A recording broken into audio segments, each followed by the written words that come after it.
നിനക്കിവിടെ honeymoon ആഘോഷിക്കാൻ ഇത് resort അല്ല എന്നും പറഞ്ഞിട്ടാണ് ഗബ്രി ജാസ്മിനോട് അസീറോയ്ക്ക് പൊട്ടിത്തെറിക്കുന്നത്. രാവിലെ തന്നെ വീട്ടിലുള്ള എല്ലാവരും തന്നെ അവർക്കെതിരെ ആഞ്ഞടിക്കുകയാണ്. ജാസ്മിൻ ഉറങ്ങിനെ രാവിലെ തന്നെ ബിഗ് ബോസ് വീട്ടിൽ പട്ടി ഉറയ്ക്കുകയുണ്ടായി. അതിനുശേഷം പവർ ടീം ജാസ്മിനെതിരെ പണിഷ്മെന്റ് കൊടുക്കണമെന്ന് പറഞ്ഞ് ഗബ്രിയുടെ അടുത്താണ് അസീറോയ്ക്ക് ചെല്ലുന്നത്.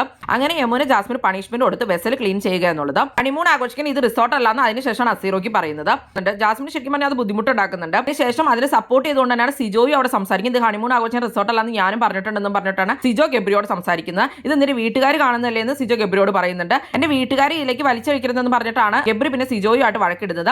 അതിനെതിരെ വീട്ടുകാർ കണ്ടാൽ ഇത് തന്നെയാണ് പറയുള്ളൂ എന്നുള്ള രീതിയിലാണ് സിജോ അവിടെ സംസാരിക്കുന്നത്. അതിന്റെ ഇടയ്ക്ക് അസീറോയ്ക്ക് ജാസ്മിനെ ചെന്ന് ഭീഷണിപ്പെടുത്തുന്നുണ്ട്. ഒരൊറ്റ അടി മതി ഇതിന്റെ കവാലക്കുറ്റി അടിച്ച് പൊട്ടിക്കും, 32 പല്ലും തകർക്കും എന്നൊക്കെ രീതിയിൽ ഭീഷണിപ്പെടുത്തുന്നുണ്ട്. ശരിക്കും പറഞ്ഞ അസീറോയ്ക്ക് പല സ്റ്റേറ്റ്മെന്റ് റോങ് ആയിട്ട് അവിടെ സംസാരിക്കുന്നുണ്ട്. പക്ഷെ ഇവിടെ എന്താ പ്രശ്നം എന്ന് വെച്ചാൽ എല്ലാവരും ഇവർക്ക് എതിരാണ്. അത് ബിഗ് ബോസ് പ്രേക്ഷകരും എല്ലാവരും ഇവർക്ക് എതിരായതുകൊണ്ട് അസീറോയ്ക്ക് പറയുന്ന ഒരു മാസമായിട്ട് തന്നെയാണ് ഇപ്പൊ പ്രേക്ഷകർ കാണുന്നത്. ബിഗ് ബോസ് വീട്ടിൽ മറ്റുള്ളവരുടെ കാര്യങ്ങളിൽ കാര്യമായിട്ട് ഇടപെടാറില്ല. ഇതുപോലും ജാസ്മിനും ഗബ്രിയോടും പറയുന്നുണ്ടായിരുന്നു, നിങ്ങൾ എന്താണ് വിചാരിക്കുന്നത്, നിങ്ങളൊന്ന് ചിന്തിക്കുക പ്ലീസ്. നിങ്ങൾ പറയുമ്പോൾ അഭിപ്രായമെങ്കിലും സ്വന്തമായിട്ട് പറയാൻ നോക്കത്തക്ക രീതിയിൽ ശ്രീതു പറയുന്നുണ്ട്. ഒരു പെണ്ണിനോട് ഇങ്ങനെ പറയണമെങ്കിൽ എന്തെങ്കിലുമൊക്കെ കണ്ടിട്ടായിരിക്കില്ല എന്നൊക്കെ രീതിയിൽ ശ്രീതു പറഞ്ഞു. ഞങ്ങൾ ഒന്നിച്ച് തന്നെയാണ് ഇരിക്കുള്ളൂ, ഞങ്ങൾ ഒന്ന് തന്നെയാണ്, ഞങ്ങൾക്ക് ചിലപ്പോൾ ഒരേ അഭിപ്രായം തന്നെയായിരിക്കും, ഞങ്ങൾ ഇങ്ങനെ കൈ പിടിച്ചിരിക്കുന്നു, ഞാൻ ഇമേജ് നോക്കുന്നില്ല എന്നുള്ള രീതിയിൽ തന്നെയാണ് ജാസ്മിൻ പറഞ്ഞത്. അപ്പൊ പിന്നെ ശരണ്യയും പൊട്ടിത്തെറിക്കുന്നുണ്ടായിരുന്നു. ലവ് ആണെങ്കിൽ ലവ്, ഫ്രണ്ട്ഷിപ്പ് ആണെങ്കിൽ ഫ്രണ്ട്ഷിപ്പ്, എല്ലാത്തിനും ഒരു ബോർഡർ വേണം എന്നൊക്കെയുള്ള രീതിയിൽ ശരണ്യയും അവിടെ പറഞ്ഞു. എല്ലാവരും അങ്ങനെ ഇവർക്കെതിരെ തിരിഞ്ഞിരിക്കുകയാണ്. എന്താണ് നിങ്ങൾക്ക് തോന്നുന്നത്? എന്തായാലും നിങ്ങളുടെ അഭിപ്രായങ്ങൾ കമന്റ് ബോക്സിൽ കമന്റ് ചെയ്യുക. കൂടുതൽ ബിഗ് ബോസ് വീഡിയോകൾക്കും ലൈവ് അപ്ഡേറ്റ്സിനുമായിട്ട് ഈ ചാനൽ സബ്സ്ക്രൈബ് ചെയ്യണേ, സപ്പോർട്ട് ചെയ്യണേ. അടുത്തൊരു വീഡിയോ നമുക്ക് വീണ്ടും കാണാം.